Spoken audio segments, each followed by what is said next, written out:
वक्रतुण्ड महाकाय सूर्यकोटि समप्रभ निर्विघ्नं कुरु मे देव सर्वकार्येषु। जय श्री कृष्णा। ज्योतिष एकाग्र चैनल में आप सभी का हार्दिक स्वागत, हार्दिक अभिनंदन। मित्रों, आज आपके लिए एक बहुत ही महत्वपूर्ण सूत्र लेकर आए हैं। ज्योतिष शास्त्र के अनुसार इसका अत्यंत महत्वपूर्ण स्थान रखता है। यह है बिजनेसमैन, व्यापारियों के लिए, उन उद्यमों के लिए जो अपना धंधा करते हैं और वांछित फल नहीं मिल पाता है, तो उसका कारण क्या हो सकता है। बिजनेसमैन की उन्नति और अवनति के कारण क्या हो सकते हैं, यानी कि किस तरह से वो प्रोग्रेस करता है और किस तरह से वो पतन की तरफ जा सकता है। इन सारे सिद्धांतों पर आज मैं चर्चा कर रहा हूँ। अधिक विलंब न करते हुए आज मैं कुंडली के महत्वपूर्ण स्थान, छठे स्थान पर चर्चा करूँगा। जय श्री कृष्ण। वैसे अधिकतर ज्योतिषी जब भी कोई व्यापारी आता है तो व्यापार के क्षेत्र में ध्यान देता है। वो आपका कर्म भाव और धन भाव और आयस, इन तीन पर विशेष जोर देता है। जबकि कुंडली का छठा जो स्थान होता है, छठे स्थान को लोग बाग नहीं देख पाते हैं। मैं आज इसी पर ज़्यादा विशेष ध्यान दे रहा हूँ। कारण क्या है, छठा भाव एक बिजनेसमैन के लिए अति महत्वपूर्ण स्थान है। जिस तरह से उसका धन भाव महत्व रखता है, कर्म भाव महत्व रखता है या दूसरा भाव महत्व रखता है, ठीक उससे भी ज़्यादा जो स्थान रखता है वह है महत्वपूर्ण छठा स्थान। छठा स्थान महत्वपूर्ण क्यों है, इसके बारे में चर्चा कर रहा हूँ। छठा भाव एक बिजनेसमैन की उन्नति और अवनति, यानी कि प्रगति, प्रोग्रेस और पतन, इसके बारे में छठा भाव स्थान रखता है। छठा भाव महत्वपूर्ण स्थान क्यों रखता है? अधिकतर हम लोग बिजनेसमैन की पत्रिकाओं में 10वां भाव देखते हैं। तो कुंडली का 10वां स्थान कर्म भाव होने के कारण भाव और भावस्य सिद्धांत के अनुसार यदि हम चर्चा करेंगे तो 10वें भाव को लग्न मानते हुए यदि हम छठे भाव पर आते हैं तो ये कुंडली का कर्म भाव के अनुसार ये आपका 9वां स्थान आता है। तो ये छठा भाव आपके कर्म भाव का स्थान बन जाए, क्योंकि आप जानते हैं कि हमारे ज्योतिष शास्त्र के अनुसार 9th हाउस जो है ये भाग्य भाव कहलाता है। और एक बिजनेसमैन के लिए भाग्य जो होता है वो होता है कर्म के अनुसार 10वें भाव के अनुसार छठा स्थान। कर्म भाव के अलावा ये भाग्य भाव कहलाता है। अब ये 10वें भाव से, और एक बिजनेसमैन के लिए धन चाहिए, तो यदि हम जन्म पत्रिका के दूसरे स्थान, जिसको हम धन भाव कहते हैं, धन देने वाला और बैंक बैलेंस बढ़ाने वाला भाव कहते हैं, तो यदि उससे छठा स्थान, दूसरे से छठा स्थान गिनते हैं तो वो आता है 5वां स्थान। तो इस तरह से कर्म भाव के अनुसार, यानी कि 10वें भाव और धन भाव के अनुसार यदि एक बिजनेसमैन की कुंडली बनाई जाए तो ये 5वां और 9वां भाव कहलाता है, जो कुंडली का त्रिकोण भाव कहलाता है। त्रिकोण भाव कुंडली का विशेष महत्व रखता है। त्रिकोण भाव विशेष क्यों रखता है? इसको हम लक्ष्मी के नाम से भी जानते हैं। जो लक्ष्मी धन देने वाला है उसको सब जानते हैं कि श्री देवी। तो लक्ष्मी का स्थान जो है कुंडली में ये त्रिकोण भाव, यानी कि 5वां और 9वां भाव को ज़्यादा महत्व दिया गया है। तो ऐसे में आपकी मेहनत के अनुसार कितना फल मिलेगा, आप कितना प्रयास कर रहे हैं, उससे प्रयास के अनुरूप आपको उसका फल मिलता है या नहीं मिलता है, इसके लिए छठा भाव स्थान रखता है। छठा भाव क्यों?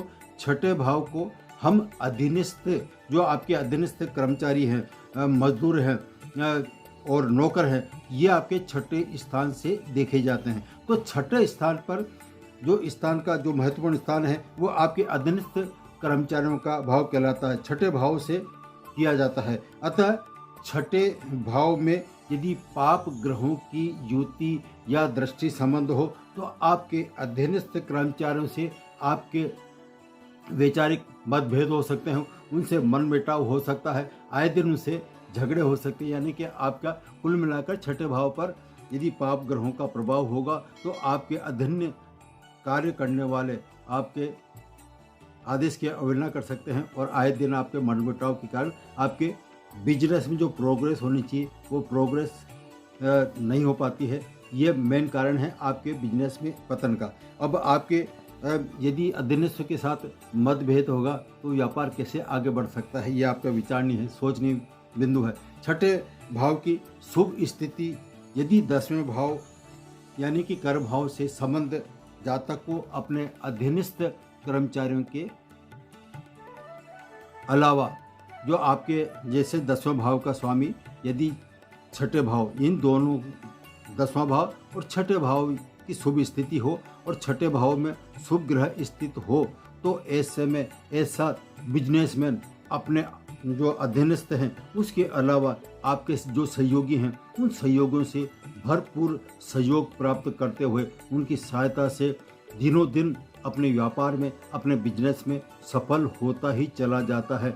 लेकिन इसमें एक शर्त यह है कि छठे भाव का स्वामी नीच राशि का नहीं होना चाहिए। यदि छठे भाव का स्वामी यदि नीच राशि में चले गया, फॉर एग्जाम्पल यदि वृश्चिक लग्न की चर्चा करते हैं तो छठे भाव का स्वामी मंगल होता है और मंगल यदि ये नीच का यानी कि 9वें स्थान पर चल गया, नीच करके जो है कर्क राशि कैंसर राशि ये मंगल की नीच राशि कहलाती है। तो ऐसे में यदि नीच राशि का होगा तो ये आप पर जो मैंने सिद्धांत बताया है वो लागू नहीं होगा। और नीच राशि का तथा कर्म भाव का स्वामी भी अशुभ, इसे कर्म भाव यानी 10वें भाव का स्वामी भी नीच अवस्था में हो और या कुंडली के अशुभ स्थान में चला जाए तो ऐसे में आपके व्यापार को वो प्रभावित कर सकता है। और छठे भाव का स्वामी यदि 8वें भाव में स्थित हो तथा सूर्य का छठे भाव में स्थित होना, अधिक मेहनत तो करता आदमी, बहुत मेहनत करेगा व्यापार में, लेकिन उसको मेहनत के अनुरूप मेहनत ज़्यादा परिश्रम करने के बाद उतनी सफलता नहीं मिल पाती है, उतना बेनिफिट नहीं मिल पाता है। ऐसे ही छठे भाव में यदि, पहले मैंने आपको चंद्रमा की बात करी, अब यदि छठे भाव में पहले आपको सूर्य की बात करी थी, अब मैं चंद्रमा की बात कर रहा हूँ। छठे भाव में यदि चंद्रमा स्थित हो तो अपने बिजनेस के संबंध में ऐसा जातक मन ही मन व्यर्थ की चिंता करता रहता है। तो जब व्यर्थ की चिंता करेगा तो ऐसे में इसके व्यापार में उन्नति में जो बाधा आएगी वो अपना व्यापार सही ढंग से नहीं कर पाता है। यदि किसी व्यापारी की कुंडली में आय भाव में यानी कि 11वें भाव का स्वामी, यदि किसी जन्म पत्रिका जो बिजनेसमैन है उसके 11वें भाव के स्वामी और 8वें भाव का स्वामी, ऐसा बिजनेसमैन जिसके 11वां भाव हम आय भाव से नाम से जानते हैं, लाभ भाव से जानते हैं, तो ये 11वें भाव का स्वामी और 8वें भाव का स्वामी यदि छठे भाव में अच्छी अवस्था में बैठा हो तो ये उसके व्यवसाय में अधिक हानि कराएगा, उसको लाभ नहीं देगा। कारण क्या है, कुंडली का 11वां भाव जिसको हम आय भाव कहते हैं, लाभ भाव कहते हैं, आपके जो बिजनेस करता है उसका लाभ की स्थिति बताता है। तो यदि लाभेश यानी कि 11वां भाव लाभेश का स्वामी और 8वें भाव का स्वामी यदि छठे स्थान पर स्थित होगा तो ऐसे में ऐसा जो बिजनेसमैन बिजनेस करता है उसको बिजनेस में अधिकतर घाटा ही होता है। वो कमाता है 90 और नुकसान होता है 100। तो ऐसे में घाटा ज़्यादा होने के कारण ऐसा व्यक्ति अपने व्यवसाय को आगे बढ़ाने के लिए किसी से उधार पैसा ले सकता है, कर्ज जाल में फंस सकता है। यह है ग्रहों का चाल। अब यदि हम 10वें भाव जो है जिसे हम कर्म भाव भी कहते हैं, तो उसका स्वामी यदि किसी बिजनेसमैन की 10वें भाव का स्वामी गुरु हो और गुरु छठे स्थान पर स्थित होगा तो ऐसे में ऐसा बिजनेसमैन अपने अधीनस्थ कर्मचारियों से अच्छा व्यवहार करे। मैं आपको ये रेमेडी दे रहा हूँ, ये सलाह दे रहा हूँ। यदि किसी की जन्म पत्रिका में कर्म भाव का स्वामी गुरु हो और गुरु छठे स्थान पर स्थित हो तो ऐसे बिजनेसमैन को छठे भाव को मजबूत करने के लिए, अपने अधीनस्थ कर्मचारियों का सहयोग लेने के लिए उनसे अच्छा व्यवहार करे उनको अच्छी गाइडलाइन दें, तो यदि आप उनको मार्गदर्शन देंगे तो वो आपका व्यवहार के कारण आपके मार्ग पर चलेंगे और आपके बिजनेस को ऊंचाई पर पहुंचा सकते हैं। यह है गुरु का महत्व कुंडली का। तो यह है उन्नति का कारण। अब दूसरा उन्नति का कारण जो मैं बताता हूँ, यदि छठे भाव का स्वामी और 10वें भाव का स्वामी, किसी की जन्म पत्रिका में छठे भाव का स्वामी और 10वें भाव का स्वामी, जिसे हम कर्म भाव भी कहते हैं, का स्वामी 10वें स्थान पर स्थित हो जाए, 10वां कुंडली का कर्म भाव पर, यानी 10वें भाव का स्वामी तो वहाँ बैठेगा सही। उसके अलावा छठे भाव का स्वामी यदि 10वें भाव के स्वामी से युति संबंध बना ले, और शर्त यह है कि उस पर राहु या किसी पाप ग्रह का प्रभाव नहीं पड़ना चाहिए, एक तो छठे स्थान पर और एक 10वें स्थान पर। साथ ही छठे स्थान पर शुभ ग्रहों की युति हो, यानी कि छठे स्थान पर भी शुभ ग्रह की स्थिति होना चाहिए और उस पर राहु केतु का प्रभाव नहीं पड़ेगा। तो ऐसे में ऐसा बिजनेसमैन अपने जीवन काल में दिनों दिन प्रोग्रेस करता ही जाएगा। यह है एक बिजनेसमैन की सफलता का रहस्य। अब व्यवसाय में अच्छी सफलता कब मिल सकती है, इस क्या बनती है, ये स्थिति जातक के या बिजनेसमैन के उसकी महादशा और अंतर्दशा को भी प्रभावित करता है। जैसे महादशा के दौरान ऐसे जातक को यदि गलत छठे 8वें भाव का उसकी खराब दशा आती है, मार्केट आती है, बाधक आती है, तो ऐसे में ऐसे व्यापारी को कुछ उपाय करना चाहिए। ऐसे ही छठे और 10वें भाव का स्वामी कुंडली का एक और महत्वपूर्ण सूत्र बता रहा हूँ।